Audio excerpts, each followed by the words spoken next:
வந்து பார்த்தீங்கன்னா NS. So இந்த வெஹிக்கிளுக்கு டிஸ்க் பேடு வந்து பார்த்தீங்கன்னா என்ன ஆயிருக்குன்னு பாருங்கள், பேடும் பிளேட்டும். ஸோ இது வந்து பார்த்தீங்கன்னா இருக்கிறதுலே ரொம்ப ஒரு மோசமான கண்டிஷன் ஆயிருக்குங்க. இங்கே பாரு.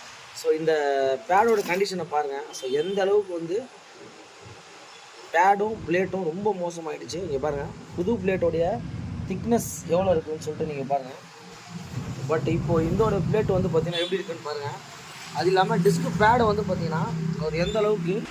ஸோ பிளேட் வந்து ஏன் இந்த மாதிரி ஆகுதுன்னா, இங்கே பாருங்கள், அந்த டிஸ்க் பேடு வந்து பார்த்தீங்கன்னா தேஞ்சிச்சுன்னா உடனே பார்க்கணும், ஒரு சவுண்டு வரும். அந்த சவுண்டை பார்க்காம அப்படியே ஓட்டினீங்கன்னா இங்கே பாருங்கள். ஸோ ஓட்டி இங்கே பாருங்கள். ஸோ இது வந்து பார்த்தீங்கன்னா இந்த அளவுக்கு திக்னஸாக இருக்கணும். இது வந்து இருக்கிறதுல ரொம்ப ஒரு மோசமான கண்டிஷன் ஆகிடுச்சு. புது பிளேட் எப்படி இருக்குன்னு சொல்லிட்டு நீங்களே பார்த்துக்கோங்க. ஸோ இந்த வெஹிக்கிளை வந்து நம்ம மாட்டி முடிச்சு என்ன ஏதுன்றதை கண்டிப்பாக உங்களுக்கு அப்டேட் பண்ணுறேன். ஃப்ரண்ட்லேயே வந்து டிஸ்கெல்லாம் வந்து பார்த்தீங்கன்னா கழட்டி நம்ம வேலை பண்ணிகிட்ருக்கோம். இங்கே பாருங்கள். ஸோ பேட் எல்லாமே போயிடுச்சு உங்களுக்கு.